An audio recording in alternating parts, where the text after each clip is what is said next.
Well, in political news today, the leader of South Africa's Democratic Alliance, the big opposition party in South Africa, Helen Zille, has announced she will not be available for election at the party's next conference, and that's in the next few weeks.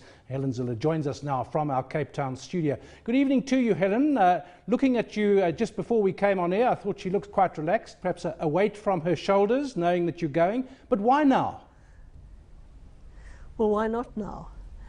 The point is that there is never a perfect time to decide that you're going to step down as leader. It's very easy to know when you're going to put your hat in the ring, very difficult to know when it's time to go. Most leaders overstay their welcome. I've always thought that that would be a major mistake, and it's best to go while quite a lot of people want you still to stay. I'm confident that we've built a deep level of leadership in the DA, that there are several people who could lead the party with great distinction. And as we run into the 2016 election, I do feel that the party would benefit from a new team and a new set of faces and a new set of voices. Helen, it's Nozipho. Understanding that you're stepping down as the presidential candidate, but what will your role be within the party from here on? Well, because I am a leader of a sphere of government for the DA, I'm the Premier of the Western Cape, and I will continue to be the Premier of the Western Cape till 2019, which is when my term ends. I will then continue to be on the Federal Executive, which is a very important body within the Democratic Alliance, and I will continue to serve on other bodies if I'm wanted there, but I will take a backroom role. I will not be obtrusive, I will not give unwanted advice. If I have an opinion in the forums in which I sit, I will give that advice like everybody else is entitled to, and I won't try and lead from the back or kibitz from the side. Helen, just to get back to the timing issue, you actually were on a bit of a roll when you think of the gains that the Democratic Alliance made in the municipal elections last time around, the big national and provincial elections in 2014. If you've done so well so far, wouldn't there have been a case for saying, keep the momentum going, try and deliver more gains with you as leader, and then give up the leadership? You don't want to give up the leadership when you're starting to go down. The point in an opposition party nationally, we're a party of government provincially, but we're a party in opposition nationally, the point is to keep on growing with every election. And if you lose that momentum and then decide that you need a new set of faces and voices, that is a very bad time to go. You really should go on an upward trajectory. And I think I can say that we have increased in every election we have fought so far. We increased countrywide by 30% in the last election, which was a fabulous result for us, a really fabulous result for us. We've grown to more than 4 million votes, and I think we will have a more spectacular growth spurt with a new team for 2016, that is next year. I'm going nowhere. I've spent my entire life working for democracy, and I hope to spend the rest of my life doing the same thing.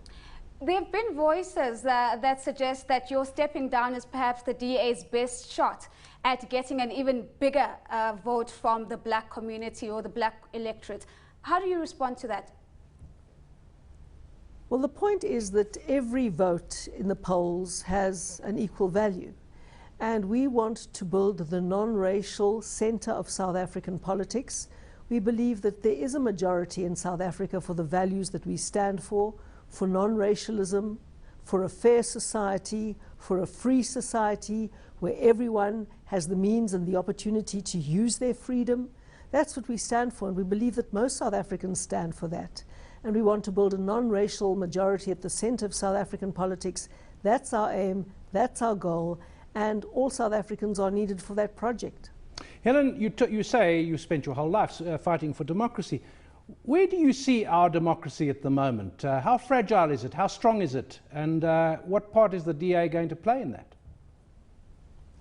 Well, our democracy is in a tough place right now. We have a situation that is known in the political literature as state capture, where a small elite grabs hold of power in the country and then starts annexing or colonizing or grabbing all of the institutions that should be independent, that should hold power to account, and start using those institutions like the prosecuting authority, like the Judicial Service Commission and other things as an extension of power abuse.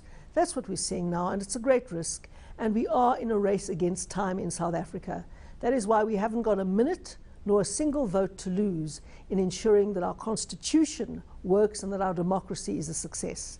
That is what we have to do. That is the DA's primary job, and I'm sure that we'll continue doing that. Coming back to the DA in particular, does Mmusi Maimane have your endorsement going forward? I'm not going to get involved in my succession race. I don't think it's the right thing for leaders to do, to get involved in their succession race. And I'm going to welcome everybody's candidature. I'm not going to endorse any candidate. And I just hope and I know that the DA has the good sense to apply its mind, to vote for the candidate they think will take the party to the next level, and that everybody, whether they voted for that candidate or not, will rally behind the new leader. That's what they did for me. People gave me a lot of support, and I've been truly grateful for it. Helen, you've been in for 7-8 years as a leader, and unlike any of your predecessors, you've been able to run a province as a party, as you said, and a big city like Cape Town. Maybe there's more to come from that, judging by the last election. So you've been in opposition and you've been in office yourself personally. What mistakes have you made? What have you learnt from this process in South Africa now? Well, it's very important. One thing that you learn in office very quickly is that there are always many sides to a story. And if you are seeing things very, very clearly from one perspective, it's always very important to get people who are brave enough to give you a contrary point of view, because you might have the wrong end of the stick. That's a very important lesson that you need to learn in government and in opposition. I suppose one of my biggest mistakes was trying to bring in Mampila Rampele, and I had the idea that she might be able to succeed me, and it was an intervention that turned out to be a big mistake, and I'm very sorry about it, and I learned many lessons through it. A very big thank you to outgoing Democratic Party leader Helen Zille joining us from our Cape Town studios.